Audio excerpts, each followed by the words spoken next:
Hello, hello, hello, everyone. Happy Monday. Well, guys, as you know, for the last several weeks, I've kind of been doing a little bit of sporadic streaming. I've been taking a little bit of a break, but I am starting to get back into it. And I do have some wonderful guests lined up, including the awesome guests that we're going to have on the channel today, who I will bring to you in a second. But I just want to, welcome everyone. If you haven't seen a stream from me in a minute, I actually have a whole bunch of new subscribers. I don't know what happened, but I did this stream when I was at PorkFest the other day, basically about a week ago, where I just went live around midnight on the internet and just blocked a whole bunch of conservatives that were mobbing me and piling on Twitter. And from that, I got like 2,000 new subscribers. So if you're a new subscriber to the channel and you came because I was blocking conservatives, welcome. I'm glad you're here. I will say that I do have a Republican on the channel today who is one of the good ones. He's one of the ones we like. He has nuanced takes, and I really enjoy the conversation. And I think we're going to have a wonderful chat today.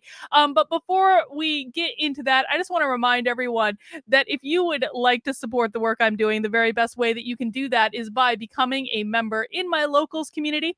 When you become a member of my locals, you get all sorts of exclusive perks, like 2 Zoom calls that we do every single week. We are doing one today at 7 p.m. So if you join in the next couple hours, you are going to be able to get access to the Zoom call that we will be doing in just a little bit. These are private, unrecorded conversations, both with me and with members of my community. You can talk about whatever you want to, whether that be what's going on in the world, and goodness knows there's lots of things to talk about, or just what's going on in your life, or if you need help with something. All of that is available to you as part of my locals community. So I hope you'll join us. Head over to kb.locals.com and you can join for $5 a month or more if you want to give more, but $5 is the minimum buy-in. You can also join for $50 a year, which gives you 2 months for free. You can also make a one-time gift. All of that will get you access to my locals community and will keep this channel running because, as you know, I can't survive off YouTube. YouTube does not pay the bills, but locals really does help me out, and I cannot do what I'm doing without my locals community. And I just want to remind everyone too that my book, Actively Unwoke, the ultimate guide for fighting back against the woke insanity in your life, is out. It is out in hardcover. It is out in Kindle. And back I think about a week and a half ago or so, the audio version is back. Now, some of you might know a quality control issue with the original audio version accidentally got read by sound like it was read by a woke leftist. You can't make this stuff up. This is a lesson learned for me. And what happened is we had to take down that version of the audiobook because she sounded like the Crypt Keeper, and that wasn't going to fly. And I had to re-record it myself, and I did that, and it is now available on Audible. And guys, I just want to remind you, if you've gotten the audiobook, if you have gotten the hardcover or the Kindle version on Amazon, please make sure you're leaving reviews. It really, really does help. Oh no, the audio is cutting off. I'm not touching anything. Sometimes I touch the cable and oh no, am I frozen? Oh no. What is going on? Hang on. I do see that I am frozen. I don't know what's going on. Okay. Hang on. Hang on. Sit tight. We're going to check the internet connection. We're going to see what's going on. Oh, I think I'm back. We're going to switch to a different network. Okay, guys, let me know if this is working. I'm shilling and no one is listening. Let me know if this is working. All right. I think we might be back. I do look like I'm talking on YouTube. Excellent. Some of those technical snafus are always fun. Excellent. People are saying I'm back, guys. Mount that like button if you can hear me. That's awesome. All right. Now, lastly, actually, let me just introduce my guest. He has a new book out. It is called Eye for an Eye, The Truth Story of Life, Liberty, Murder, and the Pursuit of Revenge at the Birth of America. And it is a fascinating book. I got a chance to flip through parts of it, and I really, really like it. This story and all its horrific, enraging, heartbreaking, shocking, and perhaps unbelievable truth set the stage for an America we know well. Before there was Jamestown, Philadelphia, Boston, Manhattan, and even a pilgrim at Plymouth Rock, there was Fort Caroline, St. Augustine, and the blood-curdling battle over who would control Florida. We have the author here on the channel today, and he has been here before. You guys really like him. Hello, AD. Thank you for the super chat. Welcome, Joseph, back to the channel. Thank you for joining me. Very good to be here. By the way, I heard virtually all of your opening monologue, just a few places where the audio skipped out a bit. But I did hear about your book, and it sounds like an awesome book. I hope people check out not only my book, but your book. Thank you. I appreciate that. And I'm going to actually be on your channel Yes, you are. this coming Thursday. So do you want to plug your channel and where people can hear that conversation? Sure, it's Cotto Gottfried.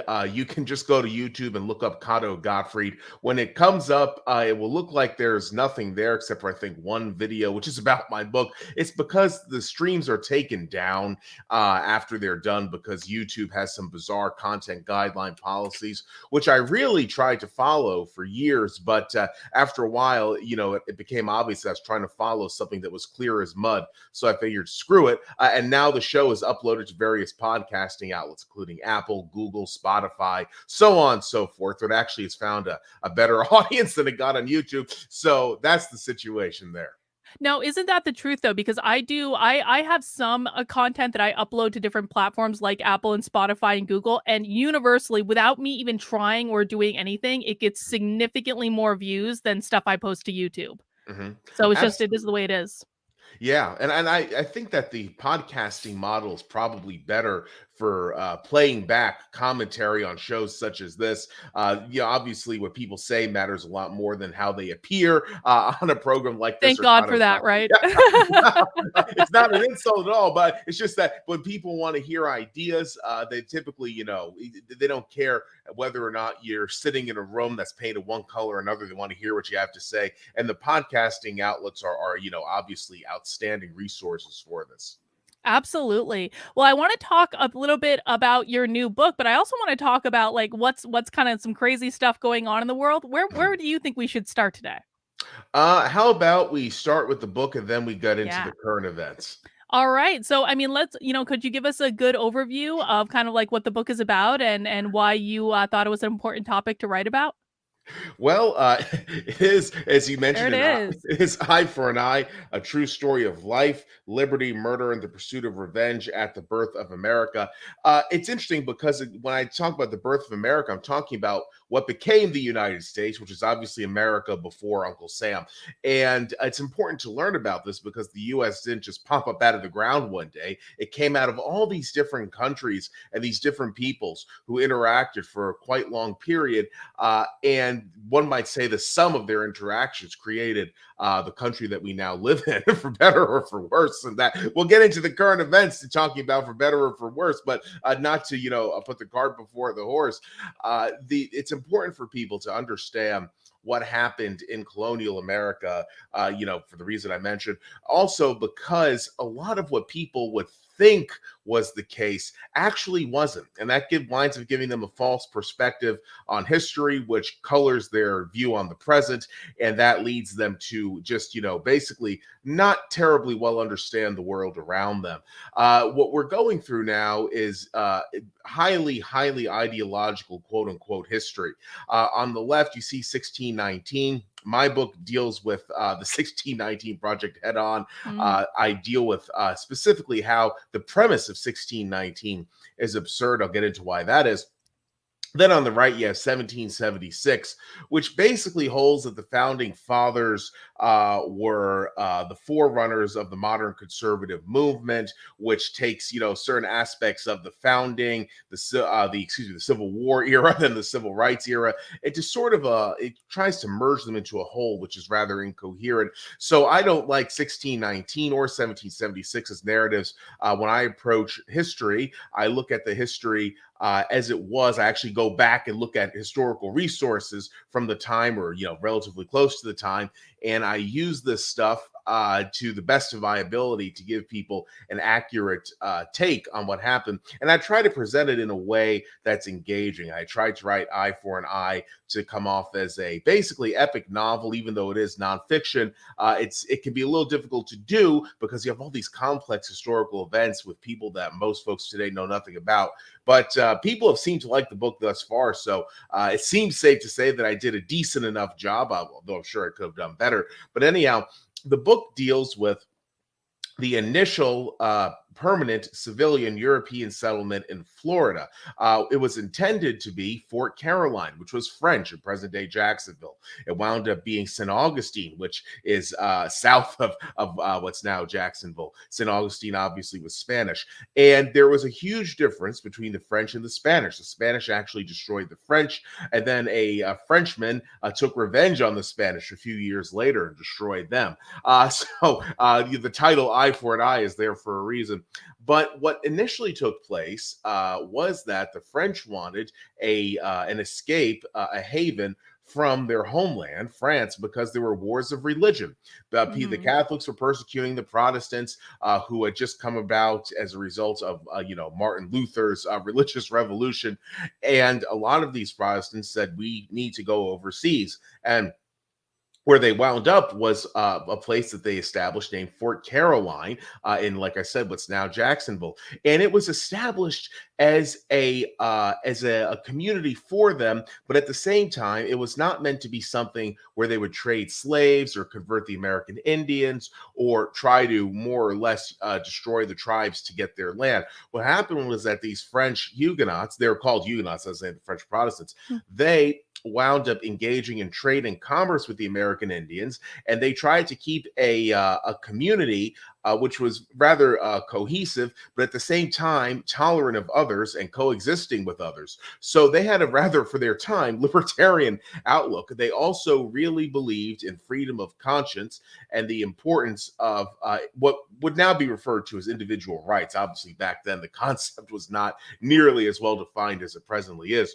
but the bottom line is that this initial colony of Florida, this initial intended to be a permanent European civilian colony, it was something that was not what the 1619 folks would imagine, where a bunch of white folks enslaved people from Africa and they brought them here and started training them. That did happen with the Spaniards, but the Spaniards who had landed in Florida decades before the French colonized it, they gave Florida up because they just couldn't manage it. The American Indians routed them, but Spain eventually decided to come back to Florida at the same time that the French were settling it.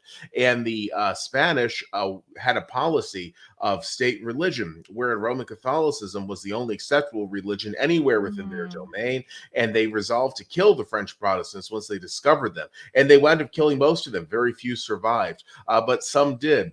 And then, of course, there was a French person who heard about this and took revenge. He, interestingly enough, was a slave of the Spaniards. A lot of people, talk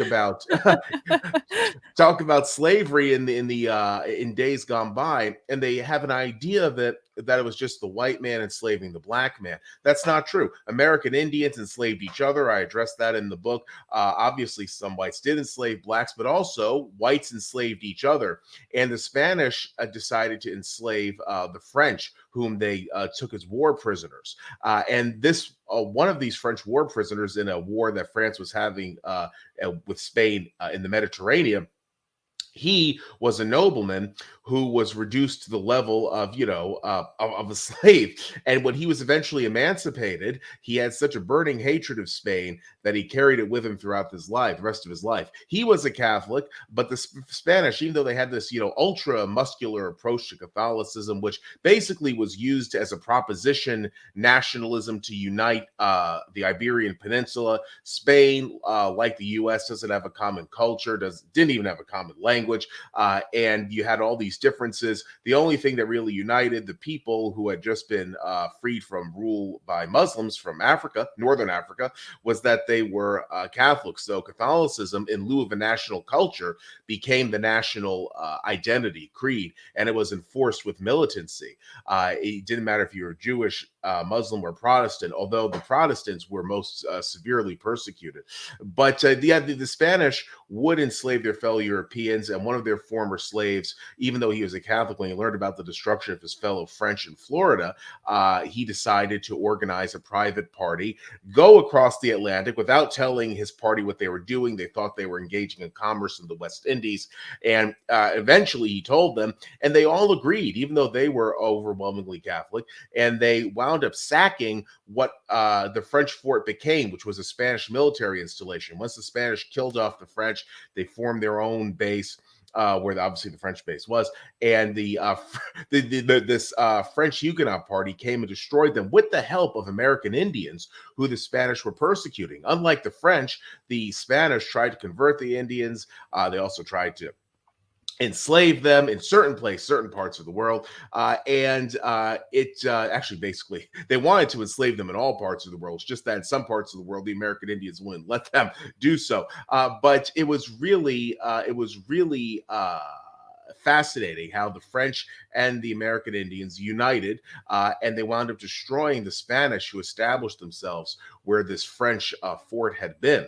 So it's a fascinating story, not only because it really is, dare I say, engaging, but because it addresses basically the origin of what would become the United States. A lot of people think of America as, coming about from Plymouth Rock or Jamestown, when in reality, the people who had the initial American dream, religious freedom, freedom to engage in commerce, freedom to be themselves while carrying on some traditions that they liked from the old continent, it started in Florida among French people. And the trade in sub-Saharan African slaves began in St. Augustine. What happened there was that once the Spanish arrived and they constructed their city, they brought with them slaves. And the slaves there were intended to work on plantations that would be constructed around the city, but the American Indians put up such a fight that the Spanish couldn't establish the plantations. So in turn, the Spanish just started trading these slaves to any ships that came,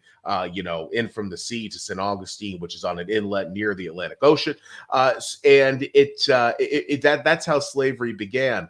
And these same Spaniards who enslaved the blacks were warring against the whites. They also enslaved, as I mentioned, other whites, and American Indians who were battling the Spaniards because they didn't want to get enslaved by the Spaniards, enslaved their fellow American Indians. So the origin of the slave trade in what would become America was not in Jamestown at 1619. It was in Florida during 1565. And the people who started the trade in black slaves didn't just stop at blacks. Like I said, they would slave whites and American Indians. And it's a really fascinating story because it undercuts the idea that a lot of people have, which is that all whites got together to reign supreme over minorities. In reality, whites were literally at each other's throats back in the day, and they would kill each other over the most ridiculous, absurd of reasons. And there certainly was no white unity to produce the narrative that we now hear of, white supremacy going back to the beginning.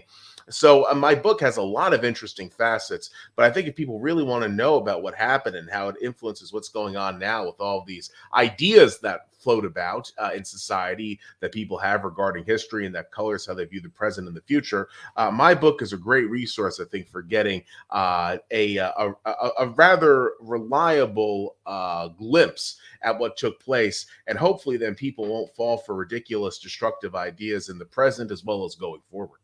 Well, I mean, and that was part of the reason I was interested to have this conversation, because this is a story that I don't think a whole lot of people have heard of. Like I was telling you before we came live, like I've studied a lot of the American Revolution, but I was focused mostly on the stuff that was going on in like Boston and Philadelphia Mhm. and that surrounding area, just because that's where I lived, and so that was the history that I was living in, and so it was what I was most interested in. And I had never even heard of. Maybe I had heard like a thing or two about it, but not looked into it in any great depth. And it really does seem to undercut this narrative that Nicole Hannah Jones and the 1619 Project tried to implement, which is, and correct me if you have a different understanding than this, but this is my basic understanding of the premise of the 1619 Project, and kind of some of the resulting things that have happened from that, which is basically white people brought black people to America, and there was no white people before the colonists came to America, because before they came to America, they were French and Spanish and German and English and all that. And they didn't conceptualize themselves as white people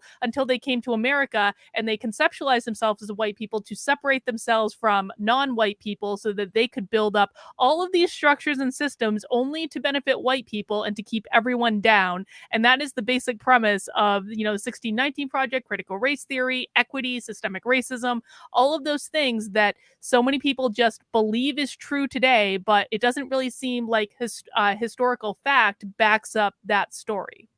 It doesn't. Europeans view themselves as being first and foremost Europeans of whichever country they came from. But even then, they sometimes have disputes with each other, often violent ones. Then they obviously were aware that their fellow Europeans were of a different racial background than, say, someone from sub-Saharan Africa. But at the same time, that did not give these Europeans a sense of, well, we're all white, so we're in this together. Whether they were in Europe or in the New World, as I cover in the book, even in the New World, where these whites, whether they're French or Spanish, were a minority. Obviously, they still they still wound up going to war with each other. The Spanish attacked the French, so there wasn't any form of what one would call white solidarity, which is crucial to the 1619 narrative. The 1619 narrative holds that from the beginning, these whites came together in the New World to enrich themselves at the expense of everyone else. In reality, the whites, certainly whites did try to enrich themselves at the expense of others, but very often these others were their fellow whites. They could have been minorities. It depends on the situation and the people in question.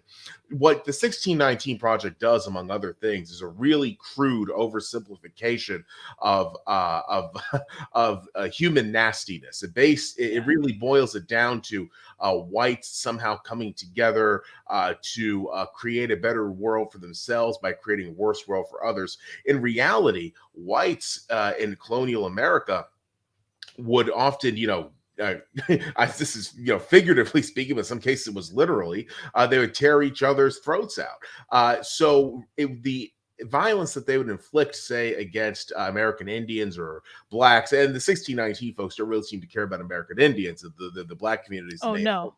No, only when it's convenient.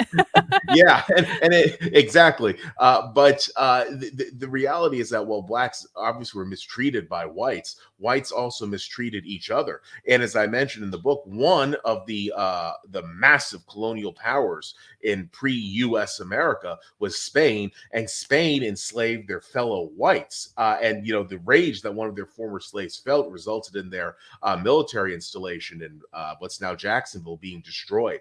So the bottom line is that, yes, there was slavery. Yes, there was terribly nasty race relations, but there were also terribly nasty ethnic relations between whites. There were American Indians who had nasty relations with each other. Eventually in the U.S., this was, I'll get into this in the book, but there were even blacks who owned their fellow blacks as slaves in the South. So the whole thing of slavery doesn't align with 1619. It doesn't align with the 1776 narrative either. It's something that it really exists in many different ways, depending on which era you're talking about, which country, which colony, which individuals. And people today tend to want the history of slavery and racial nastiness in the U.S. to be easily reducible to some, really dumb idea, like, everybody believed this, and everyone in this group was good, everyone in this group was bad, blah, blah, blah. Doesn't work out that way. If people read this book, they'll see why that is.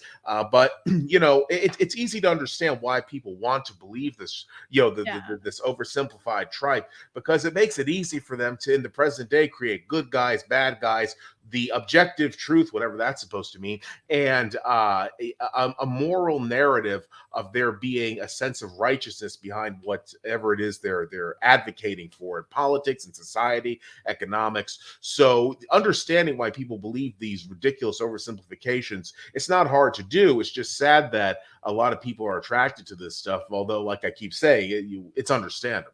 Well, and I also think there's something to be said for the fact that they're just not this is what they're learning in schools. What they're learning in schools and have been learning for decades is just a gross oversimplification of what actually happened. And what happened to me is, I learned kind of like the basics in high school, and then I went to college and I minored in history, and I learned a lot more of the nuance. But I went to college a long time ago, and I was very lucky to go to a college that was being run by a conservative chancellor at the time. Although I didn't think I was lucky at the time, but in retrospect, it worked out well. And so there just wasn't as much of the woke crap there. I went to Boston University, which is, ironically, it was not woke when I went there, and is now the home of Ibram X. Kendi, which I will not give them another dime for that for the foreseeable future. But anyway, it's like, that was where you were supposed to learn more nuance, and then that hasn't even been happening either.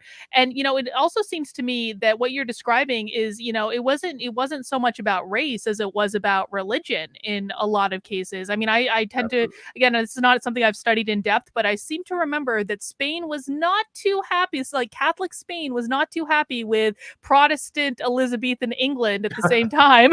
And then England, of course, filled with white people. So was it really more of a question of religion many times? Absolutely, but as I cover in the book, in the case of Spain, religion was a very thin veil for pursuing secular material concerns. The Mm. Spaniards hated the Huguenots, obviously, in part because the Huguenots weren't Catholic, but they really destroyed the Huguenots because they viewed the Huguenots as a military and commercial rival. And the Spanish especially disliked the leader of the Huguenots at the time. His name was Jean Ribault, leader in Florida, of course, because he was such an effective agent of France, and the Spaniards feared that he would be of detriment to them as a result of that. So, yeah, there were these religious tensions. For some people, the tensions were legitimately felt. For others, the tensions were just a smokescreen. And then you have religious hypocrisy on top of religious bigotry. So, yeah, religion absolutely mattered. What I could say for certain is that these different whites were not coming together in the New World on the basis of their race. And, this is something that people very much miss.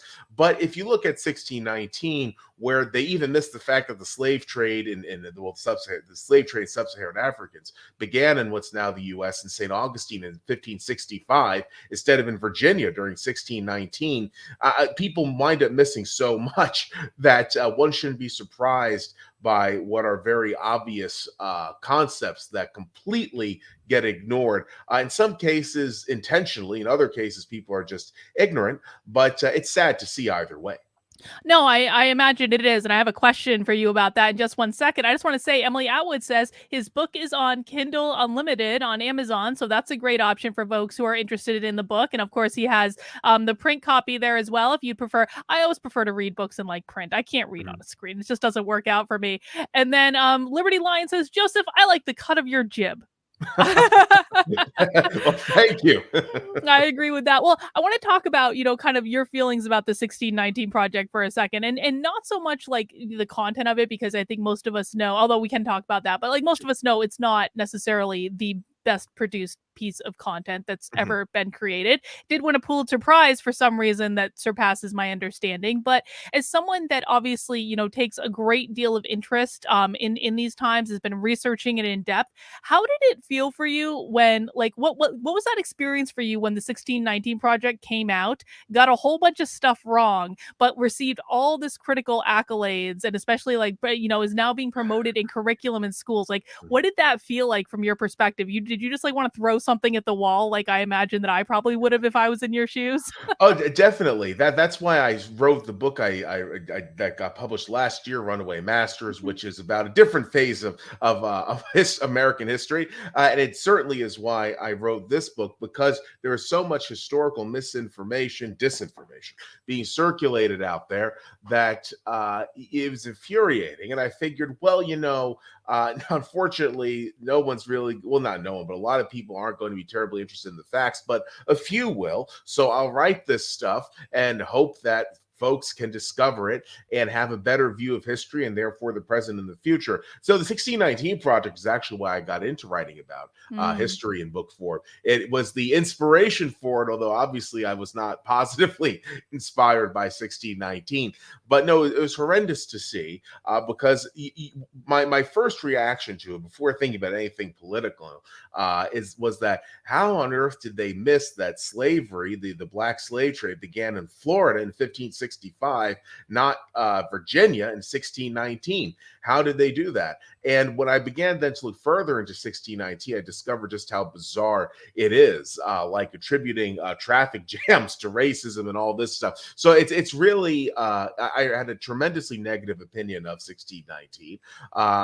The more I read it and what was written about it, I developed an even stronger negative opinion. And I would like like people to not believe in the 1619 mythology for different reasons, but the chief reason is not political. It's not that I want them to have political views that align with my own. I don't want them to believe in this stuff because it's dangerous, because it basically is a view of history that even the woman responsible for it, Nicole Hannah-Jones, she said that it's an origin story. It's not an academic work of history, but yet it's being treated as an academic work of history. And if people believe this stuff, they'll believe obviously false things about the past, and it's dangerous because then they'll have unfounded views of the present, which will lead to a nasty future. I think the 1619 Project causes unnecessary division, and it promotes an extreme ignorance of the story, not only of the United States, but of what became the United States.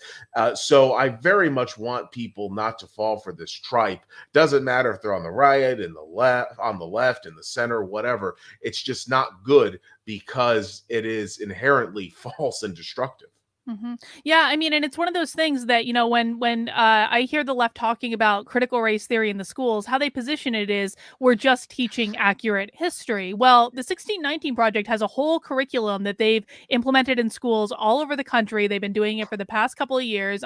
We have access to the documents. Parents Defending Ed has actually archived their entire curriculum, which I think is, a great resource for people to avail themselves of. But, coming from your story, now we can't even make the argument that this is not even accurate history. We can make an argument that it's one specific moment of time in history, but it's not accurate because it's not taking into the full context, and it also just blatantly gets the origin of slavery in the United States wrong. Absolutely. People can and should argue that 1619 gets the story of slavery's or the slave trade's origin in the U.S. wrong. And I think that my book, I keep holding it up, not to be too shameless, but what can I say? It's a great resource for understanding how the slave trade began in what would become the U.S. But it's kind of hard to argue this stuff because a lot of people just aren't interested. They like the origin story on an emotional level. Not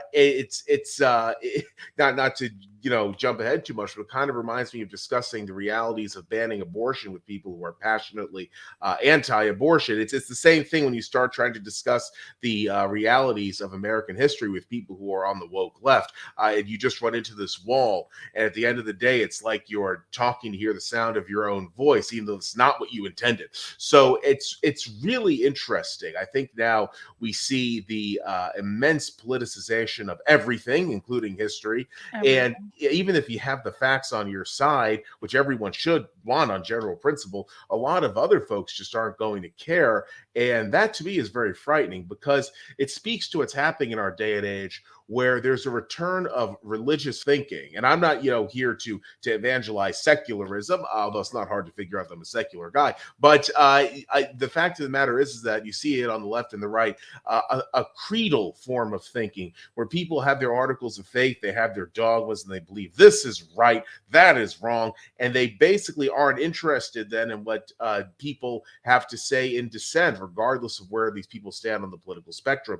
And this is making a big return, even in an age where, massive advances in information technology, one would think it would have, prevented this from happening because people can read facts for themselves more easily than ever before. But all the same, there is this very nasty return of this like pre-enlightenment mentality. And you do see it on the left and the right. It's ironic that the left actually wound up in recent years in the wake of the religious rights collapse, advancing this bizarre pre-enlightenment perspective by creating wokeism, which, for all of its purportedly secular nature, it really is just another form of a very crude supernaturalism. But on the right now, you see some people wanting to go full Falwell again, or I don't know, maybe some go beyond that. They're not a majority of people on the right, I will say. There are more people on the left who are into wokeism than there are people on the right who are into, Falwellism or something like that. But there is a return on both sides of religious thinking, which is not good.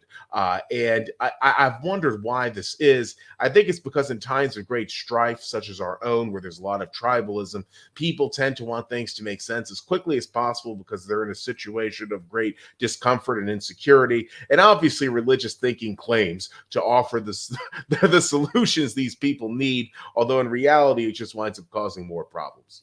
I think that I do think you're absolutely right that like the both tribes are kind of like warring at each other right Mhm. now, and it's just it's one of those things that I reached a breaking point with it last week, and I think it might have actually been the Roe v. Wade decision, which of course was not a surprise. We talked Mhm. about that the leak. You think you were on my channel like right after the draft got leaked last time, and so I think now we're Mhm. starting to see that come to pass. But for me, it's been like one of these things where I feel like I'm in between these two screaming groups of people on both sides, and neither side is listening to what the other is saying, and neither side is really listening to the people in the middle either, who are just saying, can we all just like take a step back and breathe before we try to kill each other? And it does almost seem like we're in a religious war. And I do think that wokeism and what's going on in the left very much does act like a religion. I also do think that this moral majority thing is rising on the right too, and I think it's been going on since it started. At least I started noticing it after Biden got inaugurated in Mhm. 2021. I've just seen like this slow, steady increase of like these. They're almost like I won't say they're the majority of the right because I don't think that they are, but Mhm. it's kind of like the true believers in wokeism on the left are not the majority. It's maybe like 10 to 12% of them, but they're really, really loud and they're really, really out there. So it seems like it's all of them. I kind of think it's the same thing on the right. I think that, you have this like Groiper kind of like young white male disenfranchised, has kind of like grabbed onto this like conservative handle, even though I don't really think they're conservatives because they're not really conserving anything, but that's how they Uh-huh. present themselves. And now you just have these two sides that are just going back and forth. And I kind of wonder, will we ever get to a point where kind of reason and sanity and nuance can win the day? What do you think? I think it can and will happen in certain localities in the event that they get extreme autonomy over their own affairs. It wouldn't be a nationwide thing, though. The religious thinking just appeals to a lot of people who, number one, want quick solutions to their problems. And number two, and this might sound a little nasty, but they're not of the highest intelligence. It appeals to a lot of people who are like that. And there are a lot of those people out there. And I don't see religious thinking going away on the national stage for that reason, or the world stage. But I think that in certain areas there will be a more reasonable approach, but it would have to come under a situation of immense decentralization of federal authority, so that you basically have quasi-autonomous, self-governing communities. I do favor very strongly decentralization and hyper-federalism. I'd like to bring back the Articles of Confederation, as a matter of fact, because it'd be good to sort of have every place do its own thing, and not infringe upon each other socially. And though I say the Articles of Confederation, I know you know what it means, but it has nothing to do with the Confederacy. It's the pre-Constitution United States. Yeah, no, I mean, absolutely. And I have such mixed feelings, to be honest, about this Roe v. Wade thing because the libertarian in me says, you know what? I'm a fan of states' rights. I totally get it. I want New Hampshire to secede, or at least make the very strong threat that they're going to secede, and maybe try to nullify the fact that I have to pay federal income tax. That'll be pretty great. So I'm not actually opposed to returning power to the states and all of that stuff. I think that's a good idea.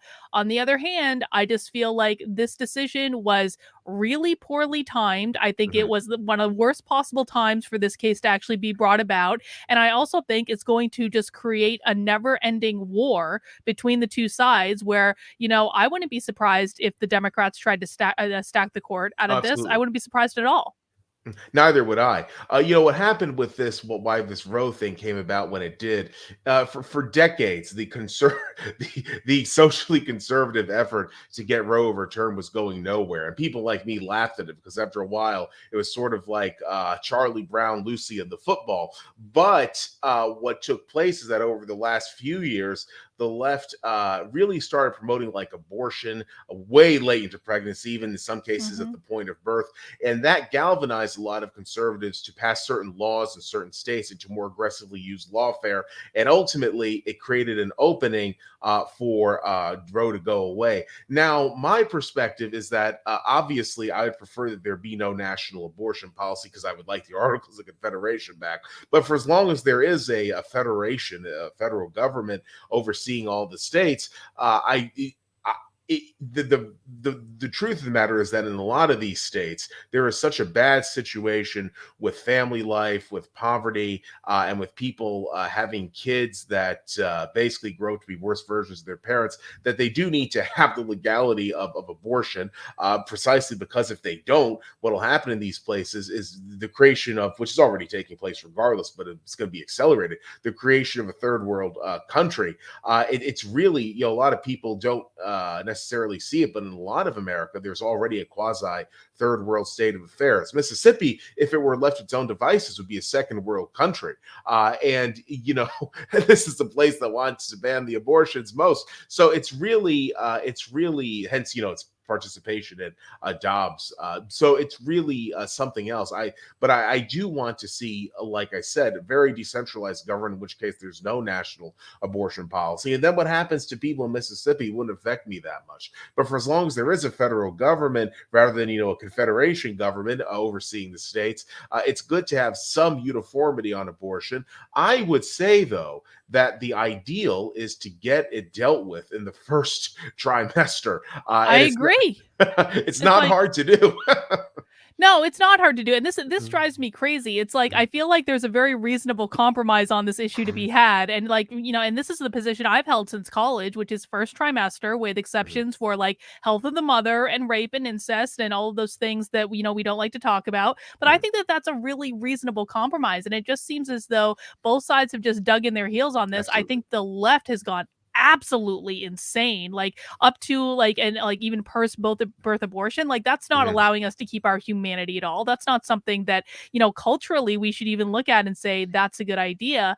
And then you have the people on the right that are saying no abortion at all in any circumstances, and then in South Dakota I think they're even like already trying to go after contraceptives, and I'm mhm, like, come on, that's not reasonable either. And I really think that conservatives sound, I mean, just incredibly heartless when, the big exception that I always try to put to them is, I, as a person who, was assaulted, like I want there to be protections for women who were given no choice, because they always say, well, you made the choice to sleep with him. Well, not every woman did.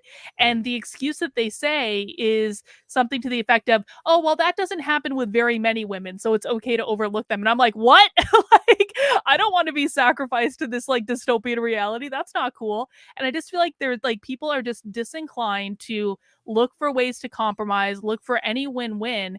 And I don't actually think it has anything to do with the issue of abortion. I don't actually think it has anything to do with saving babies. I think it's just that both sides just want to win Uh-huh. 100% of what they want at all costs. And they are willing to do this on any issue. They are willing to sacrifice whatever they need to get a win for them and a loss for the other side. It's just pure tribalism. Am I wrong?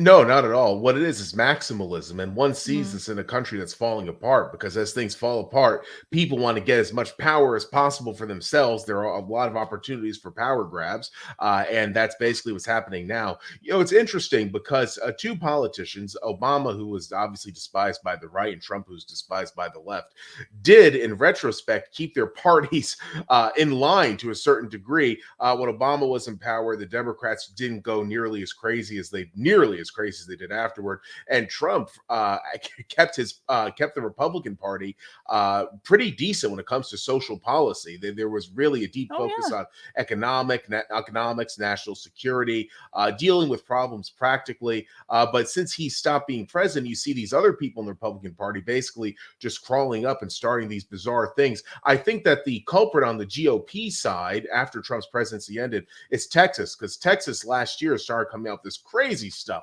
which Yep. I decried at the time. And since then, it's spread like a virus to other places. I totally agree. I 100% blame Texas for all of this stuff as well. And I also think, what you said about Trump kind of keeping personalities in line, or his party in line, is like interesting because, I noticed this with like the gay issue, Mm. especially where, you know what, like there were so many LGBT people that were coming into the MAGA movement at the end. And even I remember being at the Million MAGA March in DC right after the election, the first one in November, and there was a guy there that was just saying the most awful, like, I mean, like real homophobic stuff. And he was surrounded by a group of Trump supporters, and they were just chanting, Trump loves gays, Trump loves gays. And I was like, I have a video of this somewhere. I was like, oh my God, this is like amazing. And then I remember 2 months later, I was in a debate about whether or not LGBT people should even be allowed in the conservative movement. I was like, that escalated quickly. And it's again one of those things where I just look around at what's going on in our reality, and I'm kind of thankful that I live in New Hampshire and feel like I can opt out of it to a certain extent because we have a lot of protections in place here. But I guess the question I have for you is like, have we gone through times in American history before where things have gotten, let's just say, like a little bit out of hand, and were we able to move through that, or is what we're experiencing now new? Well, things have gotten out of hand in American history, and they typically lead to very bad things. I mean, if you go Mhm. way back, you look at like the Shays Rebellion. But if you look, a bit closer to the present. Obviously, there was the Civil War. Then, if you look beyond that, there was in the early 1900s, the anarchist movements and such in the U.S., and that caused a lot of issues with the federal government overstepping its bounds, and there were a lot of issues as well in urban centers with violence. Then, if you look at the civil rights movement, that was something that really created. There were like two conceptions of America, and they both went to head with each other. And then, after the civil rights movement ended, there were all these riots and such. And now America is a country that really it's very stable in terms of having a government that doesn't collapse every 2 weeks, but it's rather unstable in terms of the people in it living in a civilized manner in relation to their government, and also the government itself, because America is so big and there are so many people. The federal government itself, very often being centralized in D.C., tends not to give a damn what people think out in what the D.C. folks would call the hinterlands or flyover country or this or that. And I myself am definitely not from the hinterlands or flyover country. I'm as coastal as it gets. Florida is the only bi-coastal state, but even I can see that this happens. So it's really interesting. I think that America today is in a unique situation relative to the past in this respect, not in all respects, but in this respect, there is no longer a common culture or a national core of identity. Nowadays in America, there are many different cultures and many different identities, hence identity politics rising up. And this makes the divisions which always existed much starker. And I see eventually the country just becoming like something totally at odds with itself, and I think it'll eventually collapse under the weight of its own self-inflicted ineptitude. I see it going the route of Argentina with the bureaucracy that's very dysfunctional, highly politicized, going after the enemies, whoever's in government, becoming like Brazil in terms of the racially blended society with extreme violent crime, South Africa in terms of the toxic relations between blacks and whites and the sort of SJW administrative state, and finally Germany with the PC police state. I see America becoming a hybrid of these four places, and I don't think it's going to be very nice, although it is avoidable if there is rapid decentralization from DC and the creation of a scenario where if California wants to have virtual communism, it can have it. But if, say, Alabama wants to, I don't know, put Jesus in its state seal, it could do that too. I favor this decentralized approach because I think it gives everyone breathing room, which is what people desperately need in modern America. Yeah, I totally agree with you. I really do think that decentralization is the only place for, or the only way forward. And it's one of those things too where in order for decentralization to work, people have to really wrap their heads around the idea of you have to let other people do their own thing, even if that thing is really different than what you would have done, and go find the communities that you want to live in. And how if Vermont wants to become a communist utopia, which I absolutely think that Vermont wants to become, you know Mhm. what? Let them do their thing. But if I happen to by mistake get elected governor of New Hampshire, I will be building a wall or a moat to keep people from Vermont out of New Hampshire so they don't bring that nonsense over here. Mhm. That sort of stuff. How long do you think? Like, what do you think the timeline looks like in terms of how long we have to kind of sort this stuff out before things get really bad? Probably less than a decade. Oh, That's good. yeah. I would imagine because after a decade's time, things will either go in this very decentralized direction, or they will go in this very centralized direction, where you have Buenos Aires mixed with Rio, mixed with Johannesburg, mixed with Berlin to look forward to. So I think that the U.S. is not going anywhere anytime soon. I think it will probably exist until about the end of the century, unless it goes the decentralization route, in which case it could exist for hundreds more years. But I think that it's certainly at a turning point. And unfortunately, the spirit of maximalism that we see on both sides creates a situation where a lot of people who should be promoting decentralization so they can get whatever the hell they want out of their state government, they're not doing that. They're thinking, no, we have to pulverize the other side. And they should be thinking, we need to separate ourselves as much as is reasonably possible from the other side to prevent conflict. But a lot of people today seem to want conflict. There's a sort of bizarre bloodthirst that you see in American society nowadays. And it's frightening because I think that perhaps hating on people gives a lot of people an identity that they would not Yes. have. And that's a very, very bad identity.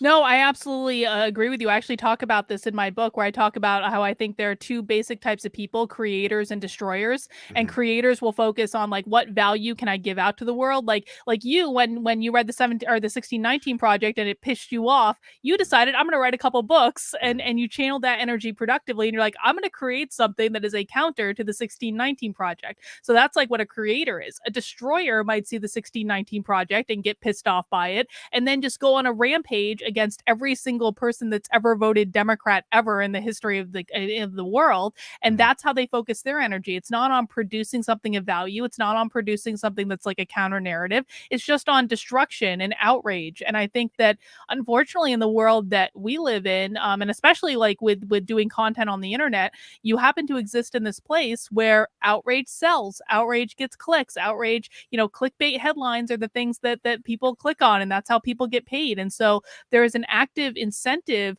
to be outraged more than there is to have a thoughtful, nuanced discussion.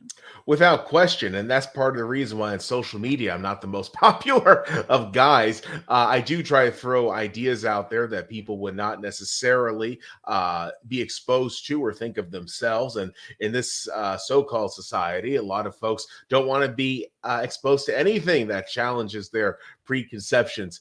Today, it's my Margaret Sanger Appreciation Day. I very much Tell me about that. I saw that you changed yourself. You're like a Sanger Republican on Twitter. What is yes. that about? Well, Margaret Sanger started as a socialist, but she became a gold-border Republican, and she did so many good things for people to give them more control over their own lives. People would say just women she did it for, but she wound up actually positively, influencing the lives of men too. So she has been terribly misrepresented by a lot of folks in the quote unquote pro-life movement, saying that she supports genocide against blacks and this and that.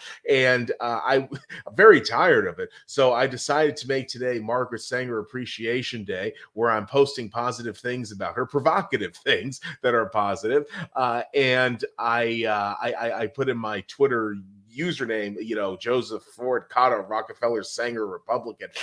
So I think that Margaret Sanger is a great example of someone who didn't even believe in abortion. She wanted to found birth control clinics to give people the ability to plan their pregnancy, women the ability to plan their pregnancies, and families the ability to be planned reasonably and responsibly so society would be better off. She did this outstandingly wonderful stuff for America and eventually the world. And yet she's demonized as someone who just, crawled out of the ninth circle of hell. I find that to be a great example of how, in this day and age, people can be horribly misrepresented and treated as garbage, even though they did something that the very people who detract from them, are benefiting from. Oh, and by the way, I can't just talk about the right here. The left disassociated itself from Margaret Sanger very publicly. The Planned Parenthood did in the New York Times very recently, because it found her legacy to be problematic and racist. And basically, anyone who existed before the 1960s is going to be problematic and racist,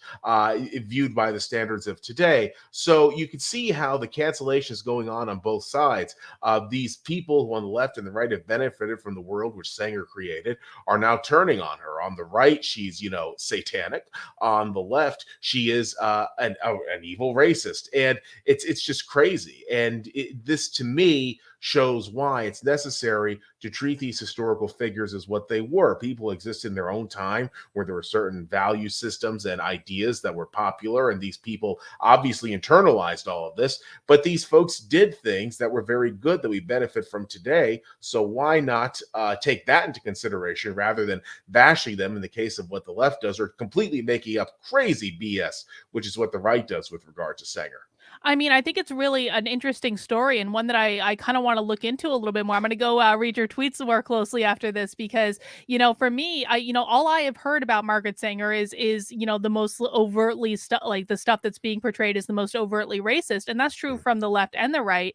And I remember thinking, when I first started getting into all of this, like, I personally benefited from Planned Parenthood. Planned Parenthood was the thing that gave me low cost birth control in college when I couldn't afford the expensive stuff, because they did it on a sliding scale. And I was able to get that, up until the time when I could afford to, not be on that sliding scale. And I was always really grateful for that, because, I probably would have ended up getting pregnant if I wasn't on birth control. And that wouldn't have been how I wanted to, have a family at that time. And so I was always incredibly grateful for like that gift that Planned Parenthood gave me. And it was one of those things, when I would talk about that, I would get absolutely lambasted as like, oh, you're a baby killer, and Margaret Sanger this and Margaret Sanger that. And I'm like, I just wanted affordable access to birth control. That was what I cared about. And so I do think that that is one of those stories that isn't, we don't talk about as much. And I would definitely be interested to hear a little bit more about that. I should probably wind up writing a book about her life. Maybe I'll do that. Yeah. I bet you're pissing everyone off with those tweets, though. I I cannot am. imagine are you getting backlash on Twitter for that? Oh, extreme backlash, but nobody's threatened to burn my house down yet, so that's nice. But it's just people have their preconceived notions and they refuse to hear much of anything to the contrary. But Sanger is she's a great example of someone who did so much good in her life. And certain things that she said today would be off color. Other things she wrote are just taken way out of context, and yet she's demonized despite creating something that people have benefited from, as you mentioned. And today, whether one sees birth control available at your county health department, whether one sees teenagers being able to use birth control when they're in high school, whether one sees college students being able to have access to birth control, it all stems from what Sanger did. If not for her, none of this would exist. And you have these people who benefit so richly from what she gave society castigate her. And I just find that it's not a matter of left or right or center. I just find that to be on a human level absolutely appalling. No, I think it's really sad, and I think I feel like I can relate to it on some level in a more contemporary way, just because I've experienced like that from both the left and the right, where both the left and the right will completely distort things that I've said and turn them into like hit pieces. And what's funny, in the last week I have literally been called a transphobe and a homophobe in like a Vermont newspaper, because I exposed grooming in the Burlington, Vermont school districts with the help of this army of volunteers that I have. So I've been called a homophobe and transphobe for that. And then on the right, I've been called a groomer, because I won't get extremist enough and say that every possible discussion about sex in schools is grooming. And it's like, I kind of think that if both sides are attacking you, you maybe have found the sweet spot. It's a consolation, because they're attacking you and they're smearing your name all over the internet. But it's kind of like, I might be doing something right if the extremists on both sides don't like me. Absolutely. And it's interesting because what would happen if, say, the left got their way here, then I'll talk about the right. If the left got their way here, there would be kids, literally toddlers. It would get to this point where they'd be given hormonal, quote unquote, therapies to change their gender, and they'd be given sex change operations before they get out of elementary school. I mean, that's where, and meanwhile, these kids are just kids. They don't know, basically, their foot from a hole in the ground. They absorb everything in the world around them without question at such a young age. They're very impressionable, but still, the left would be transforming these kids into something that they have absolutely no business becoming. If they want to do that as an adult, fine, but let kids be kids. The left is basically using these kids as political pawns and destroying the lives of these children all the while.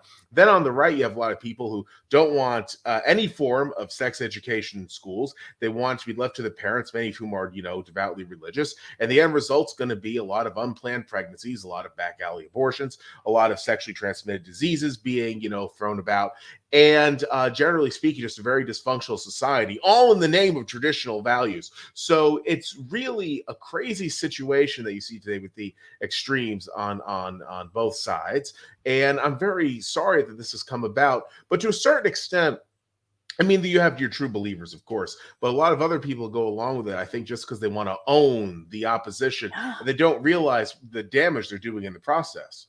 No, I completely agree with you, and again, it's one of those things where you're stuck in the middle, and you've got like these shouting groups that are just going back and forth, and it just feels like there's no escape. I want to do so. Here's one of the things that I'm concerned about, because I do think that the Republicans are going to have a victory in November. I do. I just think the economy is too bad, inflation is too bad, gas is too high and too expensive, and so I don't think that any amount of and I do think we're going to experience a lot of screaming about over the media and through riots and all of this stuff for the next several months. But I don't think that's going to change the fact that I do think Republicans are going to win in November. I don't think they're going to get the red wave that they believe they're going to get, but I think they're going to get the House. I don't think they're going to get the Senate. Obviously, Biden's not up for re-election in November. But here's what I'm really worried about. So I think that so last time you were on the channel, it was before the Libertarian National Convention in Reno, and I mentioned that the Libertarian Party is going to come under completely new management in Reno, and we did. And we, like, the Mises Caucus now controls the Libertarian Party. We control 100% of it. It has been completely de-wokeified. It's actually starting to become a functional party, and I think they're going to have a really compelling candidate for president in 2024. Now, do I think he's going to win? No, not in any way. But do I think he's going to pull enough votes away from the Republicans that the Democrats get another term of insanity? I think it's a distinct possibility. And that's really, it's one of the things where I look at the Republicans and the GOP and I'm like, you're trying to win a battle now, but it's going to lose you the war in the long run because you're not paying attention to the bigger picture in which you're operating under. What do you think about kind of that scenario? I think that the GOP, I've been saying this for a while, they can most certainly lose in 2024. A lot of people think it's guaranteed that the Republicans will win, just like I think it's guaranteed the Republicans will win the Senate this year. I think the Republicans have a very, very narrow odds in their favor to get the Senate this year. But I mean, when the odds are that narrow, basically it's a coin toss. So whatever, but anything could happen. But in the presidency in 2024, I think that the GOP most certainly can lose, in part because of shifting political demographics, which increasingly favor Democrats in key swing states. Also because there could be a third party challenge. And the Libertarians, it's interesting that you bring them up because over the last several years, they've basically been I wouldn't, and perhaps to say an adjunct to the Democratic Party is too much, but they basically existed, it would seem, to be a spoiler for the Republicans without providing much of a positive vision. And I know now that since the Mises Caucus has taken over, they certainly are being constructive rather than acting as an agent of destruction for the GOP. We'll see where it goes. I think in the long run, there'll probably be a pressure group on the Republican Party more than anything else, which is fine. I mean, if that's what they are, then they serve their purpose because they get to see their views enacted one way or another. But I think that the GOP is not in a guaranteed victory position for 2024, to say the least. And this year, I think that they'll do well, but I don't think they'll do as well as they could have. I really don't. And that's self-inflicted. Oh no, it's completely self-inflicted. And I do agree with you that, if the Libertarian Party gets their act together and keeps it together, and I have a lot of hope and optimism that that will be the case. I think they absolutely can push the GOP to tackle issues a little bit differently. I mean, that's kind of what's happened in New Hampshire. In New Hampshire, we actually have our New Hampshire GOP is actually more libertarian than most libertarian parties around the country, simply because they've been forced into this position of having to deal with the libertarians in New Hampshire, and we're able to pressure them into adopting a lot of our policies so that they continue to get elected. And I absolutely think that's something that would happen at a national level. And I think that, so far as like the libertarians are concerned, I think that that's, fine with them, because at least they're getting, like, if they get their policies, that's really all that they care about. It's not necessarily about who controls what. I do think, though, that, the danger of putting Democrats into power for another 4-year term is something that is, I don't even want, part of me is like, part of me is a little bit like, maybe it'll accelerate the destruction of the country, which will accelerate New Hampshire's ability to Uh, secede from the country. And so, maybe that'll be good in that regard. But let's just be honest, it would be painful. It mhm. wouldn't be the most fun thing we've lived through. And I think that's the prospect that kind of both excites me and scares me at the same time. What do you Mhm. think? Oh no, absolutely. It's profoundly scary. No matter how bad the GOP is, and in many cases, it's absolutely horrendous. The Democrats proved aggressively, ostentatiously, proved themselves to be worse. So there's never any question really as to which party, in the end, given the opportunity, you'd rather see in power. Although the question becomes, in my mind, how do you reform the GOP to be more reasonable and Yeah. responsible, which is a part of my mission in life. And Trump was a very, very, very good step in the right direction. Although with his absence, things are beginning to regress. Hopefully, things will get back to normal again very soon. But I think that what we see today is interesting. I'm thinking about Dave Portnoy, who had a very Mm. now infamous social media spat where he came out and said I think he agrees with 90% of the Republican policies, but because of abortion and perhaps guns, I think that was it. He is going to vote Democratic now, even though he hates Oh the Democratic Party God. and thinks, yeah, Biden's an imbecile. It doesn't make much sense. But you see some people who go that route. And I think that, for a lot of people who would vote Republican, except for maybe one or two issues such as Portnoy, they need to realize that your 90% friend is not your 10% enemy. However, you can work within the tent to change that 10% over time. Here in Florida, for instance, abortion is not a big showpiece of the state GOP. The state GOP doesn't even have abortion in its platform. It hasn't had a platform for years, come to think of it.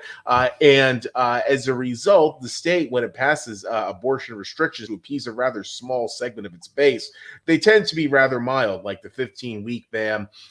There was a parental notification about an abortion, but it could be overridden by going to a judge and getting a waiver. So nothing at all compared to, say, like Alabama or Louisiana. And that works. It's within even though I'd rather see abortion be available beyond 15 weeks, not beyond fetal viability though. But Right. it works for me, the situation here, generally speaking. But at the same time, would it be the case in another state? No. However, I'll do what I can to use whatever soapbox I have to encourage positive change. And you can't just basically bail on something that you agree with most of the time for these very few issues where you're in disagreement. And this is an issue today that a lot of people have. If they don't like something 100%, they say screw it. But then they wind up embracing something as Portnoy's doing that he disagrees with more than the other thing. So it's a real rock and a hard place. But when all is said and done, people have to recognize that if they want change, they in American politics, you can't just keep running to something else. You have to build the change yourself. Yeah, no, I totally agree. So I've got a couple of questions on that note for you. So there was a Mm. news story that came out that says basically 1 million people have switched their voter registration to Republican in the last year, and I'm willing to bet that Scott Pressler himself has, registered probably about 75% of those people. If we're honest about it, Uh-huh. that's a Scott Pressler victory. That's not a GOP victory. So Mhm. I mean that seems to be indicative of some acknowledgement that the left has lost their ever loving mind and that people are shifting their perspectives there. But then, we have this, we're gonna start seeing people entering into the presidential contest round about maybe a little bit after November. I know in New Hampshire we see them show up about 2 years early, so I anticipate we're going to start seeing candidates. And of course, the two frontrunners for the 2024 nomination are Trump and DeSantis. As someone that lives in Florida, like, how do you feel about the prospect of DeSantis running? And do you think it should be Trump or DeSantis? And how are you feeling about this right now? Trump, I think, would do better in 24 than DeSantis would, which is counterintuitive regarding what a lot of Republicans Mm-hmm. think here. But I think that DeSantis, on the whole, has been a fine governor. I voted for him, not in the primary, but in the general election in 2018. I'll obviously vote for him this year. DeSantis would, though, never run in the event that Trump runs. A lot of people in the media, who are obviously not Republican, but also some people within the GOP, are trying to instigate this Trump versus DeSantis feud, which would be won by Trump ultimately, but it'd be a terribly nasty, expensive fight that would leave the Republican Party weakened in the extreme by the time the general election rolls around. So I think that DeSantis will run for president certainly at some point. I would imagine that Trump would offer him some cabinet position if Trump gets elected in 24. If Trump doesn't get elected in 24, if he runs and loses, which is definitely possible, I think that DeSantis would be the presumptive front runner for 28. Although by 2028, who knows how well any Republican would be able to do. The issue with the GOP is that in states like Arizona and Georgia, it's just having these political demographics turn against them massively. And it needs to go through the Rust Belt, which is why Trump is so good, because he's able to communicate with Rust Belt voters in a really deep sense, which DeSantis is not, and which, like, your Greg Abbott, that'd be a joke. So I think that Trump is the candidate for 24, but it's be difficult for him to win in 24. I'm certainly not one who thinks that Trump's another victory. Yeah, no, absolutely. I think it would be incredibly difficult for Trump to win in 2024. No, don't get me wrong. I would love the show of it just from a pure entertainment perspective. But I think it would be really hard for him. As a resident of Florida, how would you feel about losing DeSantis as governor? Because it seems to me that you guys have rested a lot of your freedom in the hands of like one person, whoever is in that role of governor. And it seems to me that if DeSantis comes out of that role, it leaves an opening for, well, I mean, obviously another Republican could replace him, or leaves an opening, quite frankly, for a Democrat to replace him and get a hold of all of the powers that DeSantis has had this entire time and do something very differently with it. How do you feel about that prospect?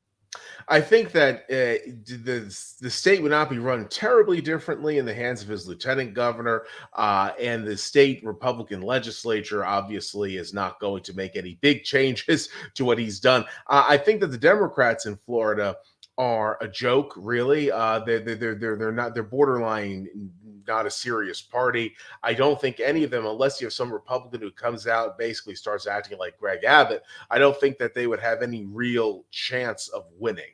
That they would need a uniquely bad Republican to do some uniquely bad things, which is possible. But in Florida, it's rather the prospect tends to be kept to the minimum. The state GOP is a well-oiled machine. So I think that in Florida, a Democrat winning, especially considering the shift in political demographics here, which have gone in the GOP's favor, I think a Democrat winning is quite unlikely, though it's certainly not impossible, particularly if the GOP nominates a real dumpster of a candidate. Well, Joseph, we've been going a little over an hour now. We still have some time left, but are there any topics that you think we should explore that we haven't explored yet?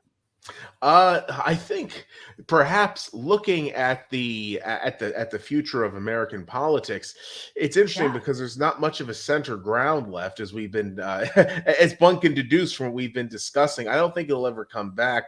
I think that just because there is a lack of a common culture and a common identity among Americans today, it's hard to revive centrism, despite what some people say are they're going to, make it return in one form or another. I don't think the prospect of it is serious.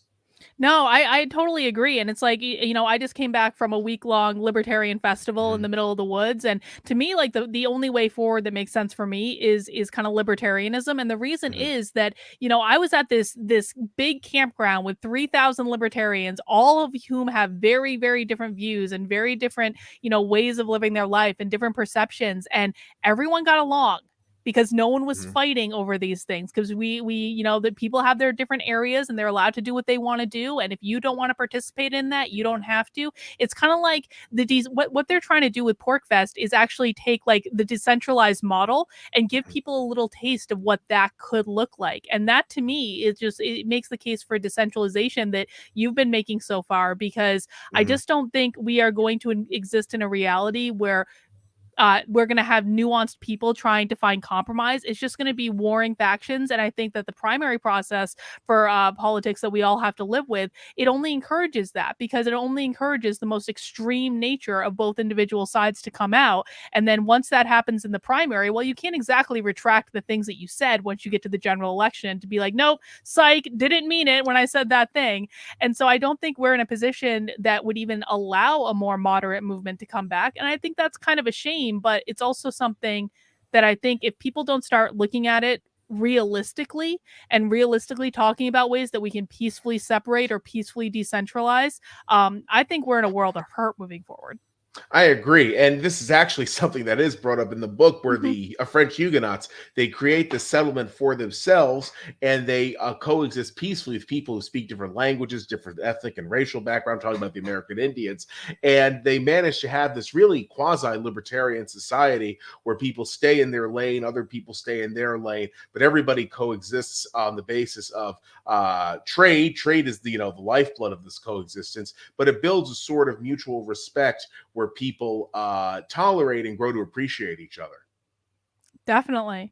Well, Mhm. I'm so glad you were able to come on the channel today and Absolutely. have this chat. And I'm really looking forward to coming on your channel on Thursday and having a different chat.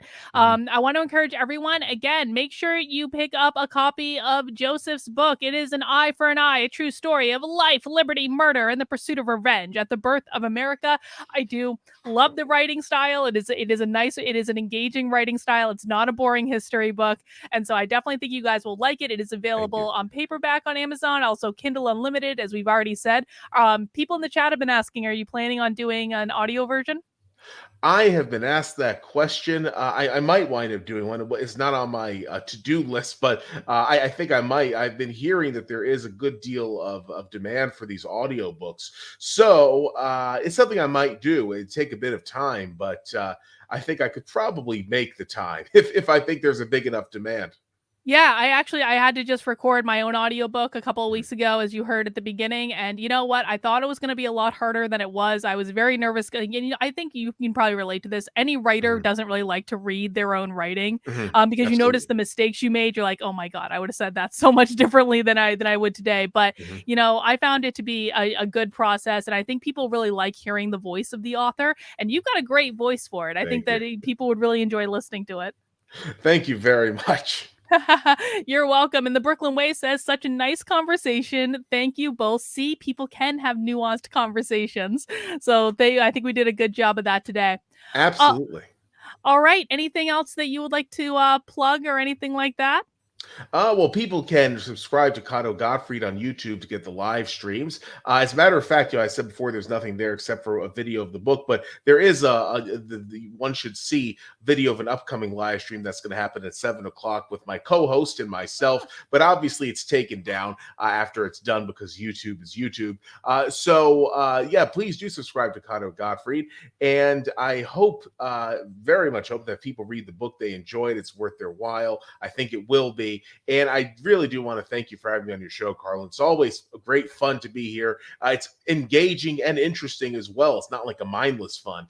And I do hope we can chat again. Obviously, we will on Cotto Gottfried. Yeah, absolutely. I'd love to have you on the show. People requested that I bring you back after our last conversation, and I'm sure we'll have many more conversations. And so, yeah, you are Outstanding. always welcome to come back anytime. And I really do. It's a nice breath of sanity. I will say that, and Thank I you. appreciate that. And I feel the same way about your show. It is a nice breath of sanity, which is desperately needed today. Yeah, we can be trolls on Twitter if we want to, but we have to Uh, be like reasonable adults when we actually come together and have conversation, right? exactly. Exactly. All right. Well, I'm gonna pull you off the screen and do a little Perfect. shilling, and then we'll wrap up. All right, Joseph. Absolutely. Cool. All right, guys. Again, I cannot recommend it highly enough. Please pick up a copy of Joseph's book. He's a great writer. He also has another book out that I would definitely recommend you take a look at if you're interested in the subject matter. And I do hope he writes that Margaret Sanger book too, because I would actually personally just like to read that, and I want to learn more about that. Well, I want to just remind everyone that in about 45 minutes, I do have a community Zoom happening for my supporters in my locals community. We do them twice a week. We do them on Mondays at 7 p.m. We do them on Wednesdays at noon.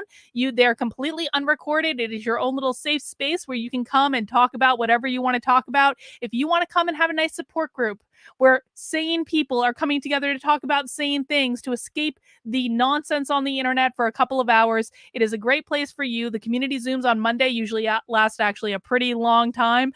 So please drop by today, and you can get access to that by heading over to kb.locals.com/support, and you can sign up as a supporter for $5 a month or more if you want to. You can also sign up as an annual supporter for $50 a year, which gives you 2 months for free in the community. You can also make a one-time gift. All of those things are greatly appreciated as they do keep the channel running. And I just want to remind everyone that my book, Actively Unwoke, The Ultimate Guide for Fighting Back Against the Woke Insanity in Your Life, is now available on hardcover. It is available on Kindle, and it is also available on Audible in the audio version. And if you have gotten any of these books and enjoyed them, I hope you'll leave a review for me on any of these platforms at all. And I really appreciate that. 5 stars only. If you have anything less than 5 stars, keep it to yourself. But if you have a 5-star review, please leave those on Audible or Amazon or even Goodreads. I haven't looked at Goodreads lately, but people are telling me that people are giving my book 1 star that haven't even read it and aren't leaving any review. So I would appreciate if we could try to counterbalance some of those haters. That would be really great. All right, guys, I might be doing a late night stream today. I'm not sure when yet because it really depends on the community Zoom and locals. If the community Zoom goes too long, I'm going to want to go to bed. But if it doesn't go too long, then I might do a late night stream today because I managed to piss off conservatives again today by making fun of one of their Supreme Court decisions. So I have a lot of conservatives I need to block on Twitter. And since the last time I did a conservative blocking stream, I got 2,000 new subscribers. Who am I to deny the people what they obviously want is to hear me talking about nothing and blocking conservatives on Twitter for 2 hours? You know, you gotta take what you can get. But guys, please mount the like button if you enjoyed the conversation today. Please subscribe to the channel if you have not already. And if I don't end up doing a late night stream today, I will be back tomorrow for, of course, nothing remotely controversial with Joshua. I may do a 5 p.m. stream as well. We'll have to work it out. But guys, that's all we have for today. Thanks so much for hanging out, and we'll see you soon.